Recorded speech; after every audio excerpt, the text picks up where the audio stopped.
In this section of Squad School, we are going to talk about food expectations.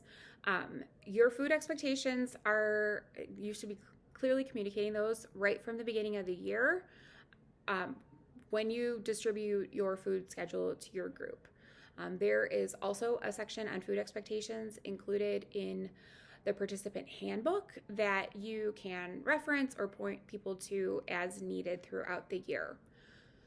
So, for food quantities, you'll want to be sure to aim for food quantities that you determine that will provide enough for each person in your group to eat a good meal, not a large, over the top, extravagant meal, but a reasonable meal, and without resulting in the amount of food being burdensome for those who are bringing food.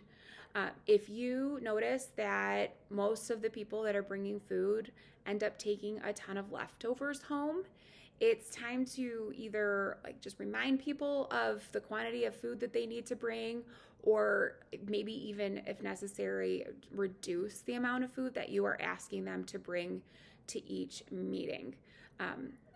Many moms don't like taking those leftovers home after they've been in the food line, so we just want to be mindful that we're not being wasteful and that we're not asking our moms to spend more money and take more time on preparing and bringing food that isn't necessarily needed in our groups. Your communicated expectations for food for individuals in your group should never be more than one hot dish and one cold or side dish and one beverage. For our morning groups, that can be a beverage or a coffee creamer, but you should never be asking people to bring more than three things. If you are feeling like we need to boost up the amount of food that each person brings, it's time to think about the number of people that you have assigned to bringing food in your group. And if you have questions about how to navigate that, especially if your group is assigning food by mini squad, let's have a conversation about that. But we should never adjust our expectations up beyond 2 food items and then 1 beverage.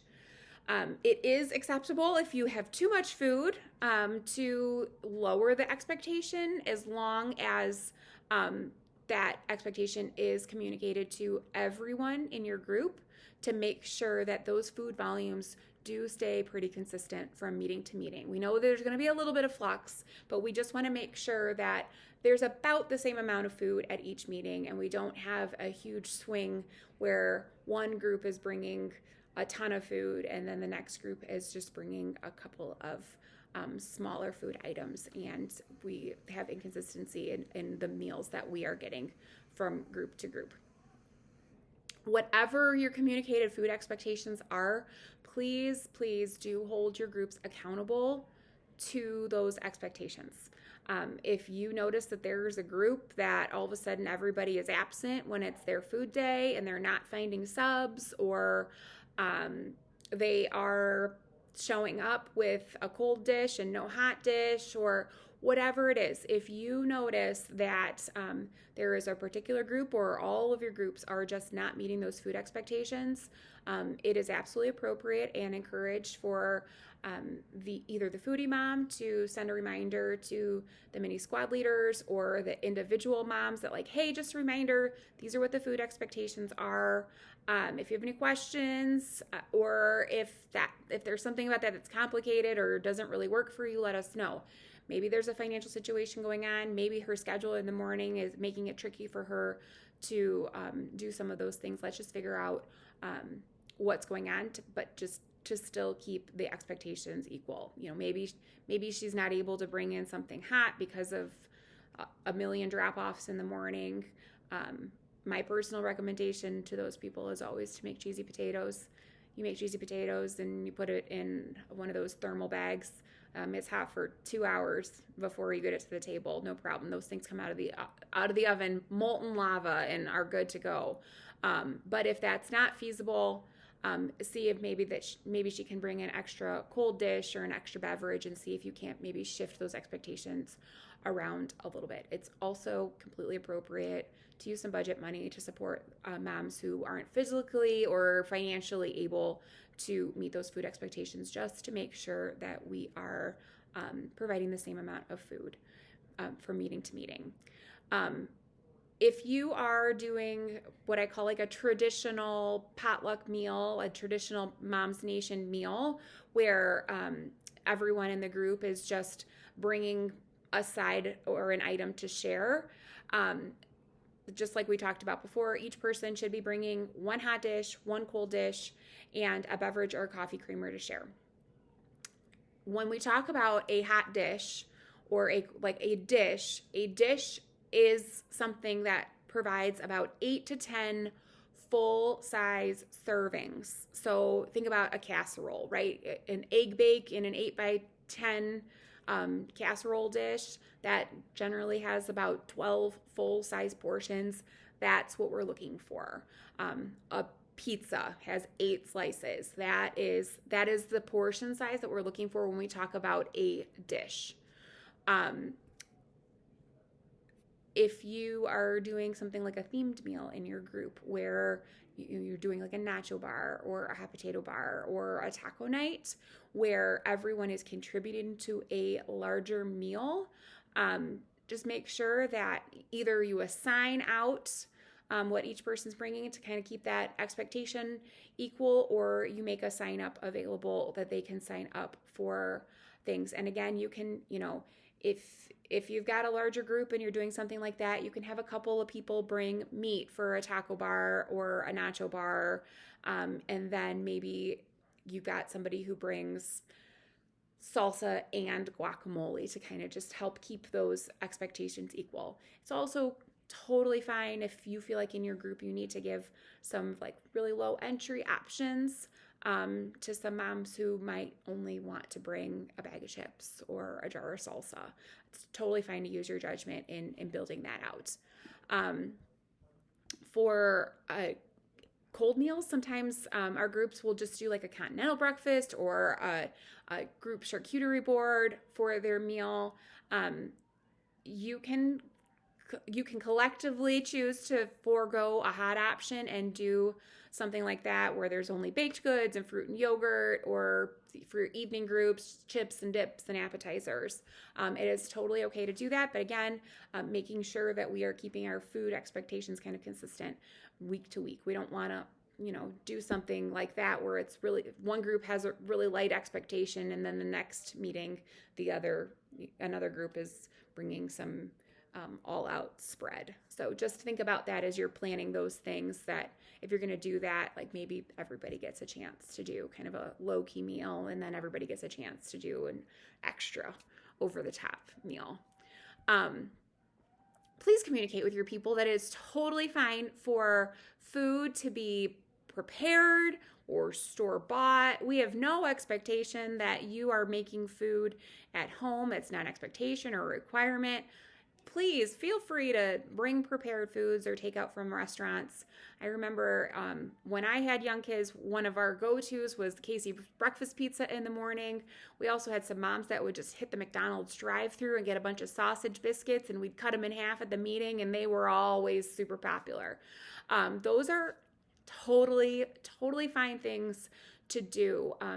There's a million things that we are keeping track of. If making a meal is just one more thing, please utilize those things. And especially in your groups where you have a need to provide some allergy-friendly food items, prepared meals are often preferred by our allergy or food restriction people, because they are able to see the labels on those boxes to determine if a food is safe for them to eat. So do never feel guilty about bringing prepared or store-bought food, and please tell your moms not to feel guilty about it either. When groups have food, whoever is assigned food, whether it's an individual or a couple of individuals or an entire group, they should be arriving 15 minutes prior to your meeting time in order to drop off the food and give those who are setting out food time to prepare it, set it out, and have it be ready to serve by the time your meeting starts. One of the ways that's helpful to move this process along, especially in some of those bigger groups, is to take one of the food carts out of your kitchens and just put them outside on the sidewalk right outside your entrance so that moms are able to just pull up and drop the stuff on there and then go park their cars so they're not juggling kids and diaper bags and strollers and food, everything all at once. That's one more just little kiss of hospitality that makes those mornings where you're bringing food just a little more manageable. And then you'll just keep an eye on that and wheel it in when you see food is placed on it. At the end of your large group time, before your groups dismiss into their mini squad groups, whoever brought food is responsible for cleaning up all the food, including washing the dishes and returning all the supplies, utensils back away to their storage area. The mini squad leader is generally the person who's in charge of overseeing this. Please make sure that food cleanup is not waiting until the very end of the meeting. We don't want moms staying beyond the end time to clean things up, and we definitely don't want our leaders to have to stay behind to make sure that all those supplies are put away in the correct spot. So when it is done in that transition from large group time to small group discussion time, it allows us to just take advantage and steward our time well. We encourage you to use that time and just chat while you clean up. You can keep your mini squad discussion going while your hands are moving and cleaning up. It's a really fun, just different way to have a discussion. The Foodie Mom should be providing training to all of the mini squad leaders. Or if your group is smaller and your food is not assigned by group, but rather by individuals, then the Foodie Mom should be training everyone in your group on where everything goes and how to clean up and the kitchen procedures for your specific location, where to find towels, all of those things, so that whoever is cleaning up that week just knows what to do. If you have leftover food at the end of your meeting, that food should not remain at church. This is not a church rule. This is a Moms Nation rule. We will talk a little bit more about that in a subsequent training, but please make sure that food does not stay at church. If the mom who brought the food doesn't want to take it with her, it can either be given to a different mom or put right in the trash, but we should not be storing leftovers or leaving them for someone else to clean up after us. If a mom is absent or is expecting to be absent or is unexpectedly absent because of an illness or whatever else from a meeting, she's still responsible for her food. So it is preferred that she coordinates with another member in a different group that doesn't already have food to switch with her if possible. In some instances, maybe someone in your group wants to volunteer to help her out and bring extra food. That's not an expectation. We don't expect anyone to bring any extra food. We don't expect any leaders to cover for those who are absent, unless it is something that they want to do. And again, if you are unable to find someone to swap or to bring food for that mom who's unable to be there, it is absolutely appropriate and fine to use some budget money just to provide a little bit of extra food to make sure that that's available. If she is absent because of sickness, especially a sickness where there is vomiting or other tummy trouble in her home, whether it is her or her kids, if someone in her home has a fever, please ask that mom to not bring any food that was prepared in her home to the meeting. We just want to keep the rest of our moms safe, and we know that sometimes those things can become foodborne, and we just don't want to risk spreading those germs to the rest of our moms in our group.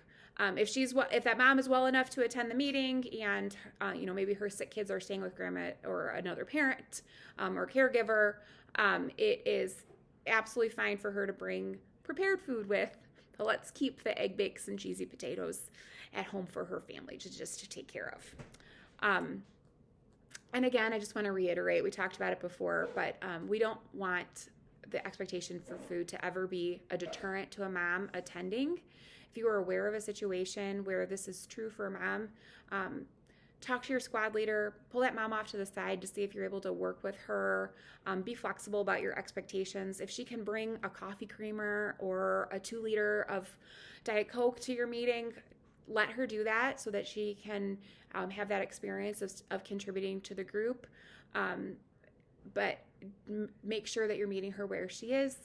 We don't want to impose any extraordinary expectations onto a mom who is struggling otherwise. So just make those adjustments to your schedule, though, if you need to, just kind of quietly.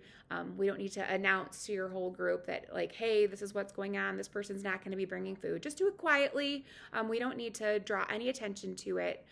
Just kind of do it in the shadows.